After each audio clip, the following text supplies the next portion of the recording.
Storytime about how my best friend got my house raided. So a little background information, I was 16 and in 11th grade, and we're gonna call my best friend Jenna. Jenna and I have been on and off friends since elementary school. Now, the reason why we were on and off friends was because Jenna was the type of person who ended up in drama all the time. And coincidentally, anytime that I would stop being her friend, I would be in no drama. Now, there have been multiple times where I've tried to break off our friendship for good, but Jenna, of course, was the type of girl who would threaten to unalive herself whenever things didn't go her way. And I low-key have a savior complex. Also, I literally lived right across the street from her. So it was very hard to cut this friendship off. Well, anyways, fast forward, so her and I are friends, which also wasn't good because she was a very bad influence on me. For example, I didn't have a driver's license, but I had a car. So of course I would go pick her up and her and I would fuck shit up together, aka do bad things. Well, the one night I let her drive and she ended up going to my ex-boyfriend's house, like for part two about how my best friend got my house raided. So like I said, no license, but I had a car and I let her drive that night. And she went to my ex-boyfriend's house. Now, her and him used to be close whenever him and I were dating. And I didn't think anything of it until she called him and she kept telling him to come outside of his house so we could fight him. And I'm telling her to stop, but she just keeps laughing the whole time and she always does shit like this. And I was tired of being pulled into shit like this because then I got named the psycho stalker girl. So then I find out that after she went home that night, she texted my ex with this whole elaborate story about how I was the one who made her drive to his house and say all that shit. So fast forward, her and I got into it at school because I told a counselor that she was threatening to unalive herself because I was really worried for her. But then she starts posting stuff about my mental health on social media, saying things like, oh, she has zebra stripe arms. And I fought her after that. Because the only reason why I told our counselor is because I gave a shit about her mental health, like for part 3. Part 3 about how my best friend got my house raided. So like I said, she posted stuff online about my mental health, and then her and I, we ended up fighting at school, and her mom decided to press charges. But then I ended up showing the cops everything that she had said to me online and all the bullying that she was doing, and how she would literally blackmail me into being friends with her. And this made Jenna and Jenna's mom super unhappy, so they ended up filing a false report about me to the police, saying that I have illegal stuff in my house, and I do this, and I do that, and I plan on unaliving my mom. Like, what the fuck?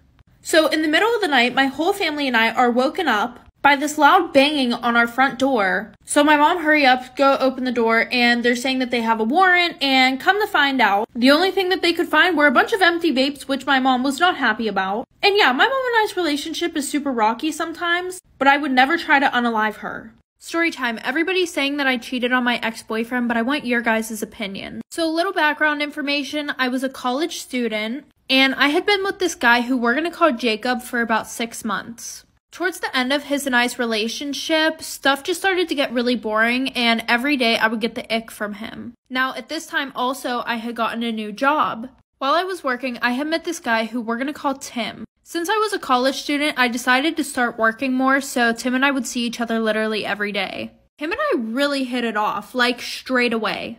Not to mention, him and I had a lot of things in common, his sense of humor was great. Well, the one night before work got out, Tim asked for my number. And I said yes. However, since I was still with Jacob, I decided that I was going to break up with him before I texted Tim. So I broke up with him. Fast forward to now, Tim and I are in a super good relationship, but now everyone's saying that I cheated on Jacob. What do you guys think? Story time about how I got my ex-toxic best friend jumped. So a little background information, I was 16 and a sophomore in high school. And like any of these toxic best friend story times, she was super jealous of me for literally no reason. She would literally try to be better than me in everything. Like when I did a sport or a club, she would join immediately right after. And it wasn't oh, I'm gonna join my best friend. No, it was, I'm gonna join so that way I can show her that I'm better than her. For example, in 6th grade, I was captain on the volleyball team, and she decided that she was gonna try out her sophomore year. She played it off as if she just wanted to try it out, but then I got announced captain, and she was pissed off when she heard that. She literally blocked me on everything, and she came from a super wealthy family, so she was used to getting whatever she wanted. And my whole friend group would literally tell me, you need to stop being friends with her, she's toxic, she's this, she's that. The only thing that stopped me from being friends with her was the blackmail, like for part 2 about how I got my toxic ex-best friend jumped. So like I said, the only thing that was stopping me from not being her friend was the blackmail that she had. Every time that I pissed her off, or even just randomly, she would be like, oh, I'm going to send this out. I'm going to expose you. She was just overall a shitty friend.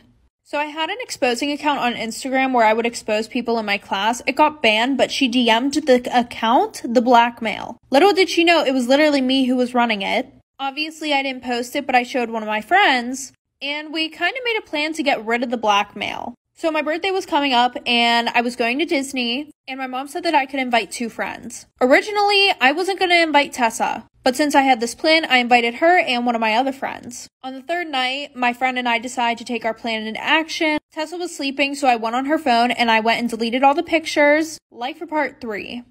Part 3 about how I got my toxic ex-best friend jumped. So like I said, on the 3rd night, she was sleeping, so we went on her phone. I deleted all of the blackmail that she had on me, and I even went a step further and screenshotted all of the nudes that she was sending back and forth with older guys, and these guys were way older than her, like way older. And I sent them to myself and deleted the text off of her phone. Fast forward, we drop her off at her house.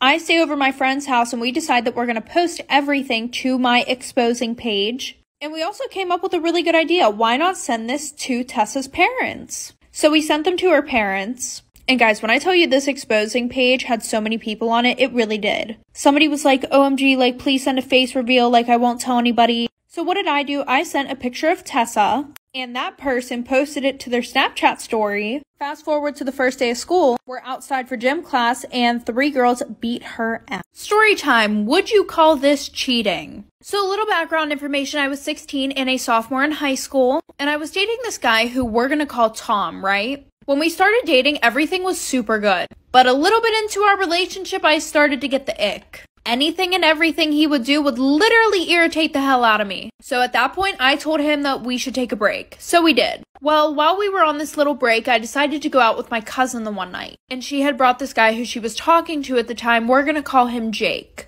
Jake and I had the same classes in school, but we never really talked to each other. Well, I started to get to know him throughout the night, and I realized we had a lot in common. I felt like he was flirting with me, so I decided to flirt with him. When we got home, I had told her how much I really liked Jake. We ended up FaceTiming and falling asleep on the phone together. We all hung out again the next day, and I invited him back to my house, like for part 2. Would you consider this cheating? Part 2. So like I said, we all decided to hang out again the next day. It was really cold out, so I invited everybody back to my house. And when we got back to my house, we were watching horror films. And I was cuddling next to Jake on the couch. And listen, I wanted to kiss him really bad, but Tom and I had just gotten done with our so-called break. So I decided to be loyal and not do that. Well, a few days after Jake and I talking, I realized that I wanted to be with him and not Tom. So I decided to end things with Tom, and now Jake and I have been together for 1 year and 2 months, and we couldn't be happier. But every time that we bring up Tom, Jake always tells me that I cheated on him.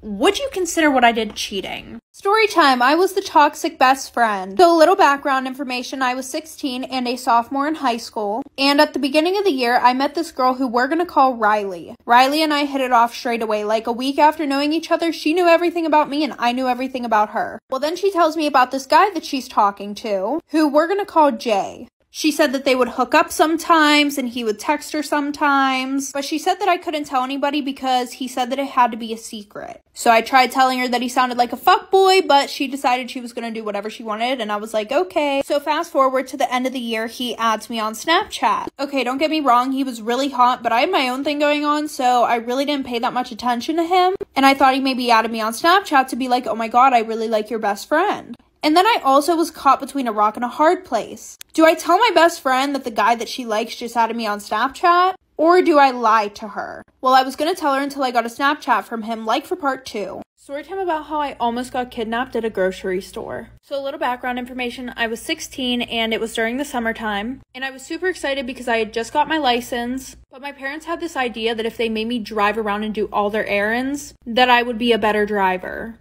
So I was pretty much like their bitch. Anyway, so the one night my mom wanted to make this recipe that she saw on TikTok, and she didn't have the right seasonings for it, so who did she tell to go to the store? Yours truly. Me. And on Sundays, the mini market that was in our town would close at 4 o'clock. So I had to drive like 30 minutes away to the nearest Target. And when I got there, I had to park in the back because they had like 10 handicap spaces up front, another 10 for when you sit there and they bring your shit out to you, and another 5 whenever you're picking something up that you already ordered. But in all honesty, that didn't bother me because I had never heard about any girls getting trafficked at a grocery store. Like for part 2. Part 2 about how I almost got kidnapped at a grocery store. So like I said, I parked all the way in the back of the parking lot. I mean, okay, not all the way in the back, but I was damn near close. So I go in, and I'm not too familiar with this Target. I've only been here a few times because the mini market in my hometown is usually the one that I go to. So I'm looking around, and I realize that there's this little girl following me. But it seemed like she was more like keeping an eye on me. Like she would stand like 20 feet behind me, but just like stare at me, you know, peek through the aisles. And she did that for like 10 minutes. But whenever I finally went up to the checkout, she was gone. And this woman came up to me. She was like, "Oh my gosh, have you seen my daughter? She was running around the store. I don't know where she is." So I described the little girl to her that I saw. And she was like, "Yeah, that's her. I can't find her. Will you please help me look for her?" And I didn't have the time for this because my parents were going to wring my neck. But I said, part 3 about how I was almost kidnapped at a grocery store. So like I said, she asked me to help look for her daughter. And I was like, "I'm going to go tell a Target employee." And she was like, "No, don't worry. They're all already looking. They have security all over the place." And she was like, "Will you help me check the parking lot? Because I don't know if she left." She was like, "I've been having them look for the past 10 minutes. So I didn't think anything of this because I didn't think that some lady would try to kidnap me. So I went into the parking lot with her and I'm like, "Okay, where do you think she would have went? Like, did you drive here? Did she maybe go to the car?" And she was like, "No, we live like 5 minutes down the road. Do you think that we could get in your car and drive around?" And I said, "Yeah," because I thought that it would speed up the process. And my dad's truck was really high off the ground. So while we're walking, I'm like, "I think someone's under my car." And she was like, "What? No, it's probably just the shadow." And I'm like, "No, there's someone under my car." So I turn around to walk back into the store and she starts like pulling my arm towards my car. So an employee called the police whenever I went in there, and long story short, they were trying to kidnap me. Story time about how I saw my boyfriend propose to another girl in front of me. So a little background information. At the time, my boyfriend and I had been together for around 4 years. We had 2 kids together, and our relationship was pretty rocky. Within the first year of us dating, he would cheat on me all the time, and both times that I was pregnant, he would cheat on me also. Now, after I popped out the second kid, our relationship was going pretty well. And if you're wondering why I didn't leave him when he was cheating on me all the time, well, it was mainly because I grew up in a broken home. And remembering how hard it was on me whenever my parents broke up, I didn't want that for them. Well, over the past few months, my boyfriend had been traveling all over the country with his dad, going to meetings and stuff because he was getting ready to take over half the company. Well, fast forward, it's a Thursday, and my boyfriend has a meeting with some associates who flew in from out of state, and later that night we were supposed to get on a flight with our friends to go to the Bahamas. Like for part 2. Part 2 about how my boyfriend literally proposed to another girl right in front of me. So like I said, my boyfriend had a meeting with some associates who flew in from out of town, and that night we were supposed to be on a plane to the Bahamas with our friends. So while he was getting ready for this meeting, I went and I dropped the kids off early, and he went to this meeting, and I drove our luggage over to our friend's house because they were just going to drive us to the airport. So my girlfriend and I are super pumped to go on this trip. So we decided to start drinking early, and we went somewhere to get drinks. She suggests this high-end place because the guy at the bar has a crush on her and always gives her free drinks. So we're sitting there having a really good time drinking at the bar. So while we're sitting there, we hear a bunch of clapping and cheering coming from outside. So us being drunk and nosy, we go out there to see what's going on. And what are the chances I walk out there and my boyfriend is down on one knee in front of another girl? And I'm not very confrontational whenever I drink, so I told my best friend to just take me back to her house. When we got back, it was around 6 p.m. And my boyfriend tells me that he's just going to meet us at the airport like for part 3. Part 3 about how my boyfriend proposed to another girl right in front of me. I know this is late, but better late than never. So like I said, we left, I went back to her house, and my boyfriend has the audacity to text me, "I'll just meet you guys at the airport." So my best friend's like, "What do you want to do? Do you want to go beat him up?" Of course I said no, so I told her and her boyfriend to just go to the airport while I figured out what I was going to do, and to not say a word. Which was hard for my best friend because she was confrontational as fuck. So I texted my boyfriend saying that I was sick and I just wasn't going to go to the Bahamas with them, when in reality I was packing up our whole house, leaving him with only his clothes and his shoes. So I put all the stuff in storage and I just decided to move back to my mom's house. And yes, this was in a span of a few days. So the whole time that he was gone, I was acting like everything was okay. On the last day of the trip, I sent him a text saying that I knew about everything. And I said I never wanted to hear from him again and I never wanted him to see the kids again. And he took that quite literally. I never got a text back. Well, 4 months after all this happened, I soon find out that he got a new house in North Carolina with his new wife and they have a daughter on the way.